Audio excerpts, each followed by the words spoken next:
Halo guys, balik lagi sama gue Friendly. Dan pada kesempatan kali ini gue udah memutuskan buat coba untuk bikin video mengenai perjalanan karting gue sampai ke hari H lomba body contest gue di Ancol tanggal 19 April nanti. Jadi kurang lebih gue masih punya 48-49 hari lagi untuk persiapan gue secara keseluruhan. Dan gue juga bakal kasih tahu kalian kira-kira makanan yang gue makan apa aja sih, atau latihan gue itu apa aja sih. Cuman gue kasih dari awal aja karena mungkin kalian bakal expect berlebih dari gue. Sebenarnya dari latihan makanan gue itu semua sama aja, cuman dari makanan tinggal kurangin porsinya. Dari latihan gue juga semuanya tetap maksimal seperti sama program gue saat gue masih bulking, tapi gue tetap tambahin cardio dan lain-lainnya. Mungkin gue di video-video seperti ini gue bakal mungkin kasih kalian tips yang mengenai mungkin makanan yang cocok supaya buat kita kelihatan lebih kering, atau mungkin pas 1 minggu sebelum pertandingan yaitu peak week mungkin kita mesti ngapain, kayak water cycle gimana, carb loading gimana, ntar gue bakal kasih tahu semuanya. Jadi tonton terus aja.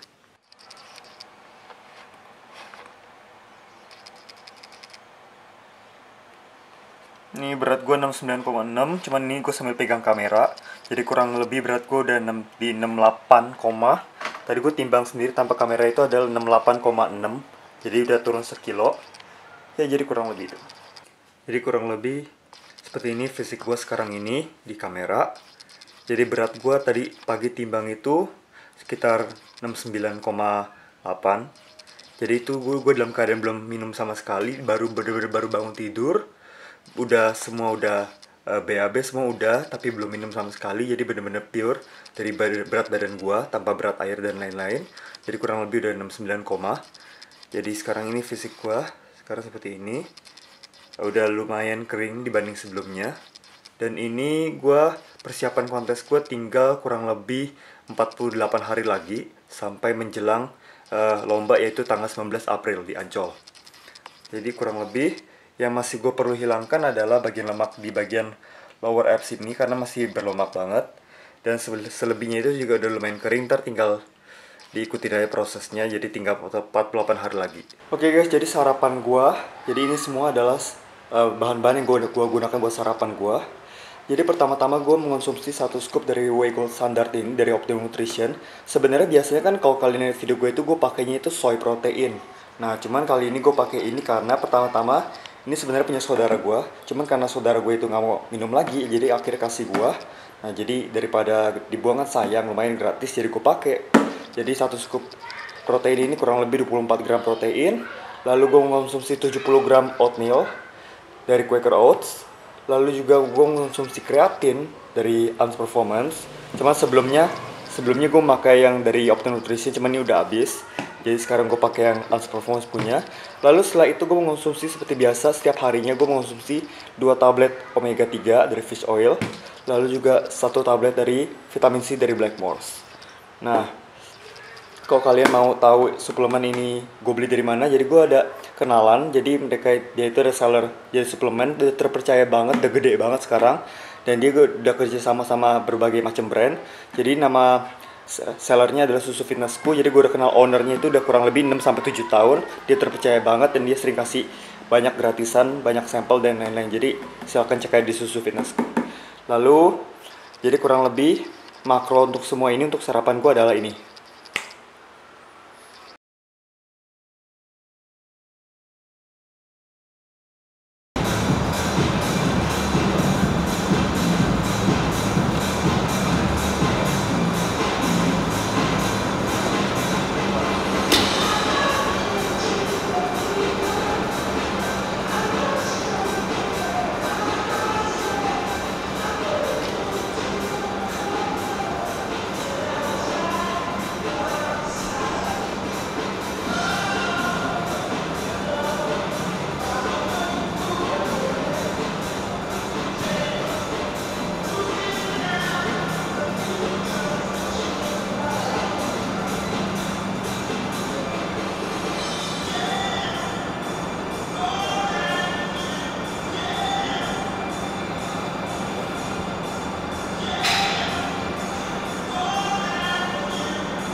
Oke guys, jadi tadi kan kita udah selesai gym dan sekarang itu gue mau kasih tahu kalian makanan setelah gym gue atau post workout meal gue.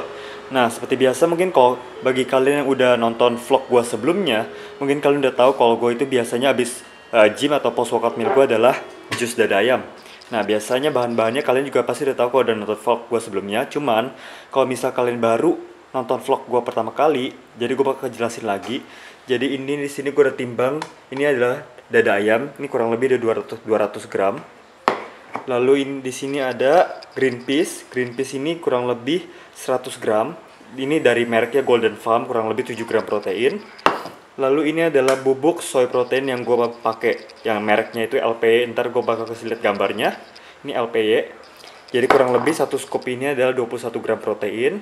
Lalu 1 gelas air putih full sama 1 buah pisang. Kenapa gue pilih buah pisang?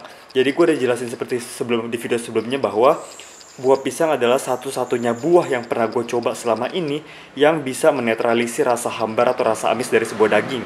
Jadi misalnya dan gue pastiin kalau misalnya buahnya kalau udah agak matang, jadi kalau udah buahnya matang itu jadi bisa lebih menetralisir dari rasa hambar atau rasa daging ini. Jadi make sure atau pastiin kalau kalian beli pisang itu yang udah matang, jangan yang masih hijau atau masih kurang matang, karena itu kalau masih hijau itu nggak bakal bisa menetralisir rasa hambar atau rasa amis dari daging. Yang ada kalian malah enak dan malah nggak bisa habisin jus dada ayamnya.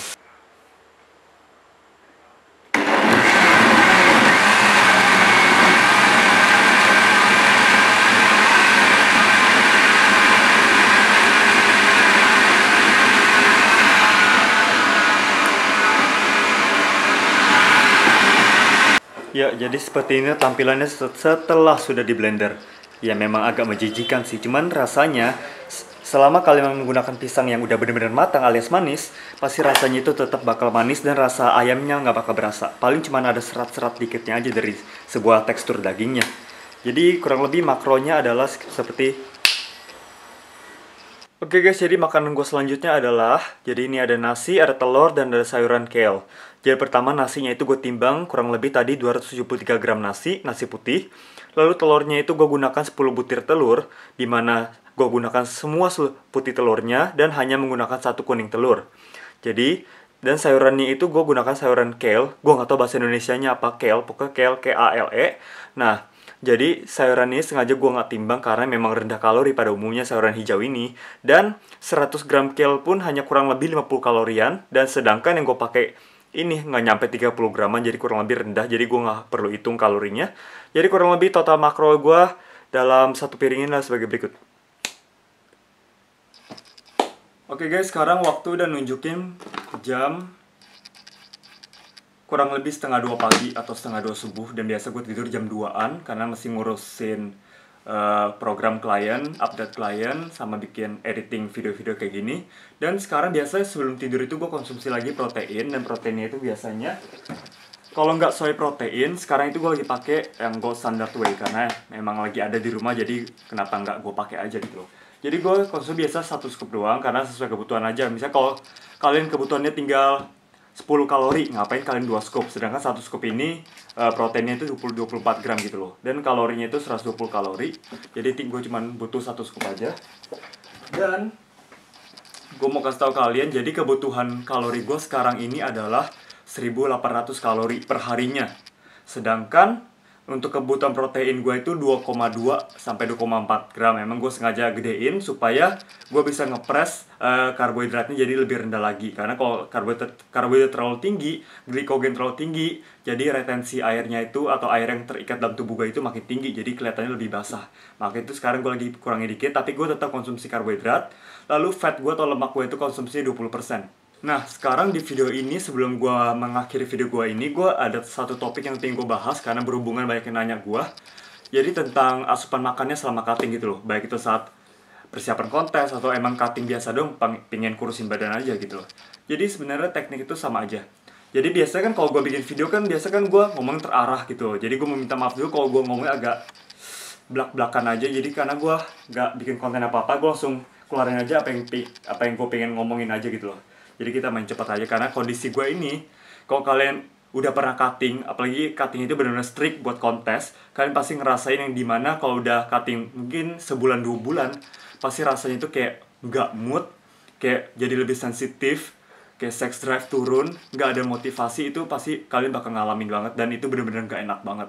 Apalagi nggak ada motivasi itu kalau harus nge-gym gitu, kayak males banget gitu. Oke. Jadi tanpa berlama-lama gue mau jelasin tentang makanan dulu. Kalau tentang latihan gue bakal jelasin di vlog berikutnya. Jadi vlog berikutnya paling cepet kok, nggak lama-lama. Paling seminggu gue bakal upload 2-3 video tentang vlog cutting gue. Jadi bakal cepet juga. Jadi sekarang makanan dulu, karena kalau gue gabung dua-dua bakal kelamaan. Nah, jadi tentang makanan, sebenarnya prinsipnya sama aja. Kalau kalian udah bisa hitung kalori, itu kalian itu intinya itu kalori defisit, ngerti kan? Kalori defisit artinya kalori yang kalian makan atau jumlah kalori yang kalian masukkan ke dalam tubuh kalian itu harus lebih rendah dibanding kalori yang kalian bakar per harinya. Misalnya, kalori yang gue bakar per harinya itu awal pas gue 1 hari atau hari pertama gue cutting itu adalah 3.400 kalori. Sedangkan berarti kalau gue mau cutting atau nurunin berat badan gue atau nurunin fat mass gue, berarti otomatis secara logika kita harus makan lebih rendah daripada 3.400 kalori. Nah, gue mulai minggu pertama cutting gue dengan 500 kalori di bawah TDEE atau kalori yang gue bakar. Jadi 3.400 kurangin 500 sama dengan 2.900 kalori. Itu minggu pertama gue. Kenapa gue nggak makan di 3.300 atau 3.200? Walaupun kan itu yang tetap defisit. Nah, jadi sebenarnya kalau kita turunnya terlalu kecil, ujung-ujungnya ya badan kurang lebih, kalau kita turunin 100 kalori doang dari TDE kita, ya kurang lebih badan bakal segitu-segitu aja. Kalaupun turun, itu hanya 0,1. Dan kemungkinan besar besoknya naik lagi 0,1 lagi. Kurang lebih segitu aja. Makanya gue standarin minggu pertama gue selalu kurangin 500 kalori. Lalu, dari segi protein itu tetap sama. Selalu standarin, minimal standar itu kalau bener fokus buat ngebentuk otot itu, apalagi kalau buat prep contest, biasa gue itu 2 gram sampai 2,4 gram. Kecuali kalau misalnya gue udah minggu-minggu terakhir nih, gue pingin karbohidrat gue itu agak lebih dikit nih, supaya retensi air atau air terikat dalam tubuh itu lebih rendah, jadi gue kelihatan lebih kering gitu, nggak basah. Nah, baru gue naikin proteinnya, supaya gue bisa lebih press lagi ke karbohidratnya. Cuman buat minggu-minggu pertama santai aja. Kayak karbohidrat banyak juga nggak apa-apa, karena dengan ada karbohidrat kalian itu nggak gampang lemes gitu loh. Kalian butuh karbohidrat karena juga menjadi sumber glikogen atau sumber utama energi kalian. Jadi kalau kalian langsung cut abis langsung minggu pertama gue keto diet lah, jadi nggak ada karbohidrat sama sekali, gue gedein lemak sama gedein protein. Percayalah, gue pernah coba itu dan akhirnya kalian benar-benar lemas banget, power turun, volume latihan turun, ujung-ujung otot, persentase kemungkinan otot menyusut itu lebih besar ketimbang kalian masih mengkonsumsi karbohidrat. Jadi tetap konsumsi karbohidrat aja. Oke, lalu dari segi fat atau lemak, gue selalu standarin 20% aja, karena emang buat gue itu nggak perlu terlalu besar, nggak perlu terlalu kecil juga, 20% udah standar aja. Jadi gue sampai dari hari pertama sampai H-1 gue selalu fatnya 20%. Jadi nggak pernah berubah, jadi fat udah singkirin aja, jadi nggak apa-apa. Oke? Karena fat, meskipun kalian konsumsi fat, kalian nggak bakal kelihatan lebih gemuk gitu loh, meskipun kalian cutting, nggak ada ngaruhnya gitu. Karena fat juga sangat amat berguna, terutama untuk menyesuaikan fase atau tingkat kolesterol kalian. Karena kolesterol itu bukan buruk loh. Kolesterol dikatakan buruk apabila mencapai atau melebihi limit atau batas kolesterol aman kalian gitu loh. Sedangkan kolesterol aman itu kurang lebih di bagian 300-an miligram gitu loh. Jadi gue masih dalam batas normal, jadi gue fat itu hanya 20%. Nah, strategi cutting gue itu, gue langsung ngomong belak-belakan aja. Gue nggak ada pakai acara basa-basi atau apa-apa. Gue langsung to the point aja. Jadi, gue saran ke kalian, kalau masalah kalori defisit, kalian turuninnya itu jangan sampai di bawah BMR. BMR itu basal metabolic rate. Nah, basal metabolic rate itu apa? Jadi, segala jumlah kalori yang kalian bakar di luar kegiatan aktivitas olahraga kalian. Jadi, misalnya kalian benar-benar full rest day, kalian itu bernafas, ngobrol, atau kinerja segala organ dalam tubuh kalian itu membakar kalori loh. Nah, jumlah kalori semuanya itulah BMR kalian. Jadi BMR itu nggak termasuk aktivitas olahraga kalian, oke? Nah, gue kenapa nggak pernah menyarankan orang untuk cutting sampai terlalu defisit atau sampai bahkan di bawah BMR. Misalnya, kalori gue itu yang gue bakar pertama 3.400, sedangkan BMR gue itu adalah 1.600, gue udah hitung. Jadi BMR gue itu 1.600, kalau gue makan sampai di bawah 1.600, anggaplah gue minggu terakhir gue coba gue makan 1.500 atau 1.400 kalori. Yes, alhasil mungkin berat juga bakal tetap turun. Tapi dalam satu sisi, imun gue itu yang ada yang jadi resiko. Imun gue jadi lebih rendah, gue jadi gampang sakit. Lalu juga kalau defisit kalian itu terlalu rendah, maaf, otomatis metabolisme kalian juga akan ikut menyesuaikan gitu loh. Ketika kalian misalnya, gue mau hari ini 1000 kalori aja, dan 3 minggu itu lu makan cuma 1000 kalori, alhasil metabolisme kalian juga bakal menyesuaikan diri. Dimana kalau metabolisme kalian udah terlalu rendah, dan ketika kalian mau bulking lagi, alhasil kalian bisa naik berat badannya sampai 2 kali lipat lebih cepat dibanding kalian bulking sebelum-sebelumnya. Kenapa? Karena metabolisme kalian udah terlalu rendah gitu loh. Maka itu gue nyaranin, ketika kalian cutting, pertama, turuninnya itu pelan-pelan. Misalnya turunin 500 minggu pertama, minggu kedua turunin 200, minggu ketiga turunin 200, sampai tapi jangan lebih rendah daripada batas BMR kalian, gitu loh. Terus masih banyak banget yang nanya gue di DM, atau di komen YouTube juga ada beberapa yang nanya gue, "Bang, kalau kita lagi cutting, boleh makan es krim nggak? Atau boleh makan ini nggak sih?" Intinya adalah, gue dijelasin kayak beratusan kali ke semua orang yang nanya gue. Kayak di total udah ratusan kali. Intinya, selama kalian defisit itu, selama jumlah kalori yang kalian ingin makan dari es krim itu, misalnya es krim 300 kalori nih, sedangkan yang kalian boleh makan itu dalam sehari itu misalnya 2000 kalori deh, anggap. Sedangkan yang kalian makan sampai saat itu masih 1700 kalori. Dan kalori es krim yang kalian mau makan 300 kalori, berarti 1700 tambah 300, 2000. Berarti boleh atau enggak? Ya boleh. Karena itu mencukupi kebutuhan kalori kalian sesuai target kalian, nggak melebihi atau nggak terlalu rendah juga. Jadi sesuaikan aja, flexible dieting gitu loh. Kalian boleh makan apa aja selama kalian bisa hitung kalorinya. Jadi cutting itu nggak perlu strict atau kalian bikin kalian sengsara, atau kalian cuma minum air doang atau apa, enggak. Selama kalori yang kalian pingin makan atau snack kalian makan itu masih mencukupi atau sesuai target kalori kalian, silahkan makan.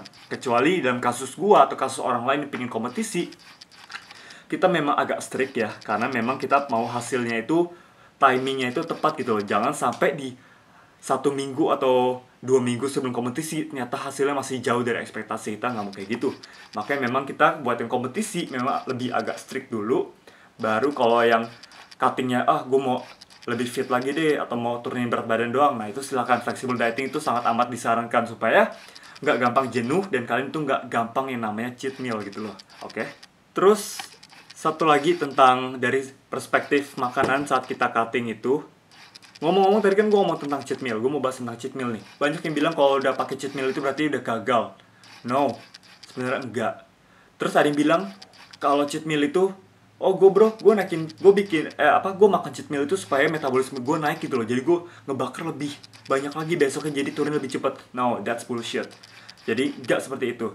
Dan kalaupun ada penelitiannya, itu enggak didukung banyak penelitian lainnya, jadi masih kurang real gitu loh. Jadi masih kurang bisa dipercaya hasil penelitiannya.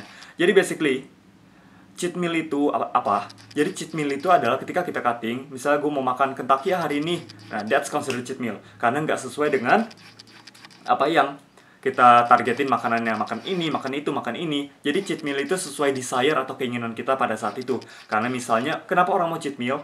Karena biasanya orang waktu itu mungkin lagi jenuh lah, atau bener-bener lagi mumet banget moodnya, lagi jelek banget, atau lagi nggak ada tenaga. Nah biasa cheat meal itu, biasa orang lebih banyakin karbohidrat, atau makannya mungkin berlemak sedikit, atau mungkin agak junk food, itu that's okay, that's considered cheat meal. Itu termasuk cheat meal. Biasa orang kalau makan itu, kalau gue ya, misalnya gue makan pizza nih seloyang nih, abis lagi cutting, tengah-tengah cutting, kayak hari Minggu kemarin gue cheat meal. Jadi ceritanya, gue itu lagi tenaganya itu lagi low banget, gue lagi lemes banget, power lagi nurun banget, kayak motivasinya bener jelek banget, pokoknya lagi jelek banget hari itu. Dan hari itu malamnya gue mutusin buat cheat meal. Nah gunanya cheat meal apa? Jadi gue pesan pizza seloyang. Jadi bayangin kan kalorinya itu berapa, yang large, jadi kurang lebih 1000 kalori ke atas. Nah kalau gue cheat meal, gue gak mikirin kalorinya, gue gak hitung kalorinya. Yang penting gue banyakin karbohidrat, protein terserah, yang penting karbohidrat, fat gue banyakin. Kenapa tujuannya? Buat gue pribadi ya, buat gue pribadi itu, ketika gue selesai cheat meal, besoknya mood gue itu langsung lebih baik. Secara psikologis, mood kita jadi lebih senang, lebih termotivasi lagi buat cutting lagi. Kenapa? Karena kita kayak merasa dosa dikit lah gitu loh, ibarat cerita kayak gitu. Jadi kita kayak lebih semangat lagi, power lebih nambah lagi, dan selebihnya. Jadi kayak lebih maksimal lagi. Itu buat gue pribadi ya. Cuman different case buat orang lain juga bisa beda kasus. Jadi buat gue itu tujuan goal pertama gue adalah cheat meal itu digunakan bukan buat naikin metabolisme gue, tapi buat bikin secara psikologis gue itu lebih naik moodnya. Terus terakhir, sebelum gue tidur, cuman sebenarnya masih banyak topik tentang makanan yang pengen gue bahas, cuman paling di vlog berikutnya. Kalau gue bahas sekarang, itu gue udah kayak berasa presentasi skripsi ya, bisa 2 jam 3 jam, jadi gue nggak mau. Karena editnya juga bakal lama, gue males banget, gue lagi nggak mood. Tentang terakhir, tentang dari segi makanan, banyak yang bilang kalau cheat meal itu bisa langsung naikin fat atau body fat kita langsung tinggi. No. Naikin body fat itu, naikin lemak itu, naikin 1 pound lemak itu. 1 pound itu nggak nyampe 1 kilo ya. 1 pound itu nggak mudah loh. Ibaratnya kita turunin lemak aja susah, butuh waktu. Naikin lemak pun juga butuh waktu. Jadi nggak mungkin kita makan Kentucky, kita makan sebaskom langsung naik kalori, langsung naik fat mass kita atau body fat kita. No, nggak kayak gitu kinerjanya. Misalnya, gue hari ini makan seloyang pizza dan berat gue tadi pagi 73 kilo misalnya. Besoknya pas gue udah makan pizza, besoknya itu 75 kilo, ternyata naik 2 kilo. Apakah 2 kilo itu fat kita? No. Basically, berat badan kita yang naik dalam sehari itu dan melonjak secara penuh setelah kita cheat meal itu adalah mostly fluid atau cairan dalam tubuh kita. Karena di satu sisi, karbohidrat kita kan tinggi. Karbohidrat yang gue makan dari satu seloyang pizza itu tinggi. Nah, karbohidrat itu memiliki glikogen yang dimana bisa mengikat air dalam jumlah banyak atau retensi airnya tinggi. Sehingga ketika gue cheat meal juga, gue minum air banyak, akhirnya terkumpullah semua dalam tubuh gue dan berat gue naik drastis. Jadi itu bukan fat gitu loh. Karena di dalam satu penelitian juga, ada beberapa penelitian gue baca, kalau kalian mau naikin fat dalam 1 hari itu basically mustahil. Karena kalian harus makan di rata-rata di luar kapasitas atau kemampuan lambung kalian gitu loh. Bahkan orang mau naikin kurang dari 1 pound fat aja, waktu itu ada penelitian gue baca, harus makan 3.500 kalori di atas TDE kalian.